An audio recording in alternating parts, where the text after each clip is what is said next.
what's next? So I moved to Hawaii thinking like, you know, I conquered Nepal's dormitories. I could conquer the world. This essay follows about 2 or 3 essays in so far into the book where I am homeless and sleeping on the beach. I've been here before, I thought, or maybe I'll be here again. Either way, over the smell of the Pacific Ocean and sand, I could smell the distinct, bittersweet aroma of deja vu. This is not my life, I reminded myself, a mantra of self-preservation. This is only my life for now. And, with bated breath, I wondered who I'll be. Through it all, I couldn't help but remember my 3rd grade teacher, Mrs. V.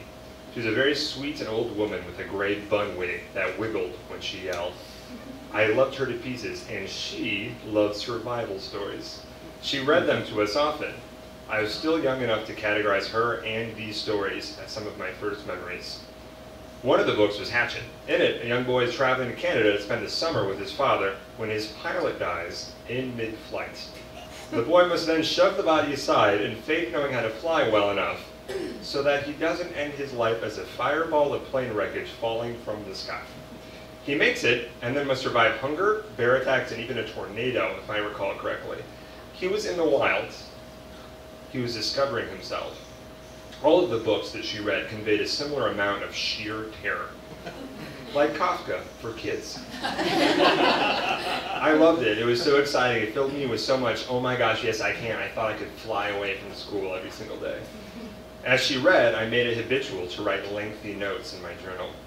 Not on content nor story structure, but what to do in case this ever happened to me. As if these books were instructional manuals for an inevitable fate. My jottings lacked much organization. Mostly I littered the page with directions like, look for water under rocks at night, and start fires so passing helicopters could see smoke, and run side to side as well as forward to avoid gunfire. My survival strategy. For the longest time, I did not understand how these books applied to me. I thought if I were to assign reading material for 3rd grade me trapped in small town Iowa, I'd offer more practical books, such as How to Not Get Pregnant at 16.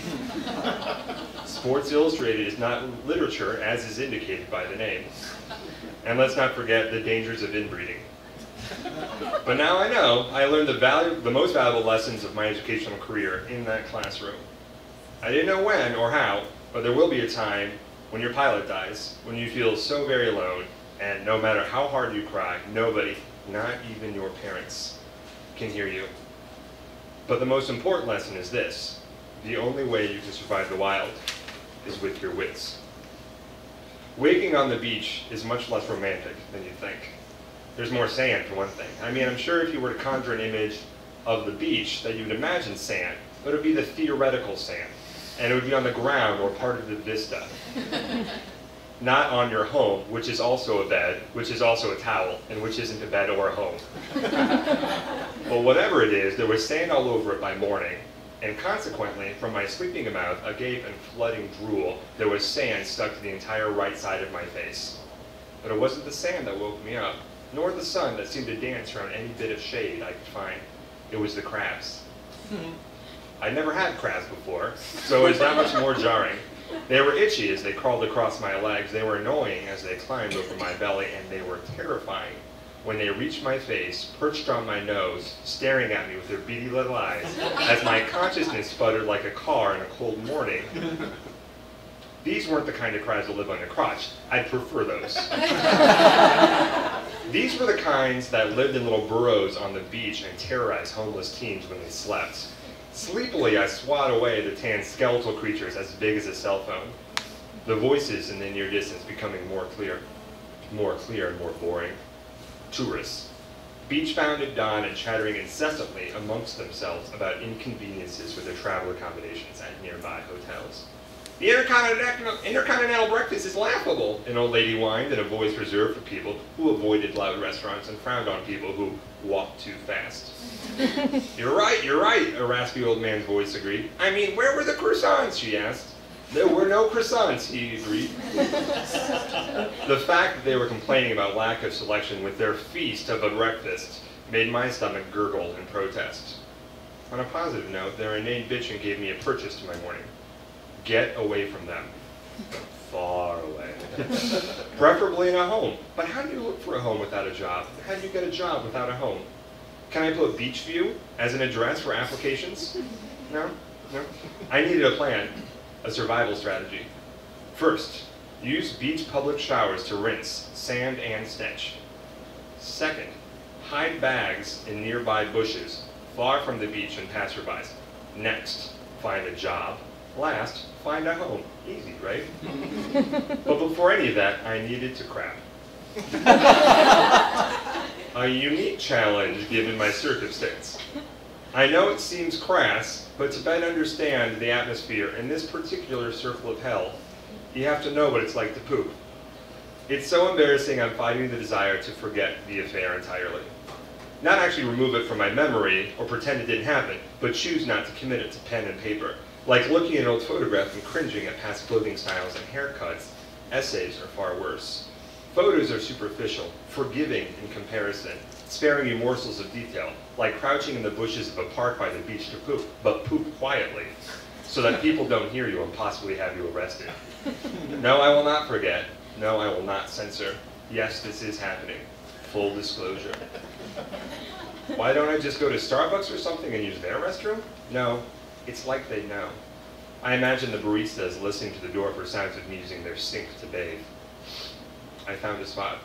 It's at least 20 feet away from the beach. There are palm trees between us and all the tourists. This particular spot had a small clearing surrounded by short bushes, practically screaming, "Poop in me." I lowered myself down, crouching at an angle to avoid pooping all over my shorts and underwear. Let me tell you, when you're homeless, clean underwear is a treasured rarity.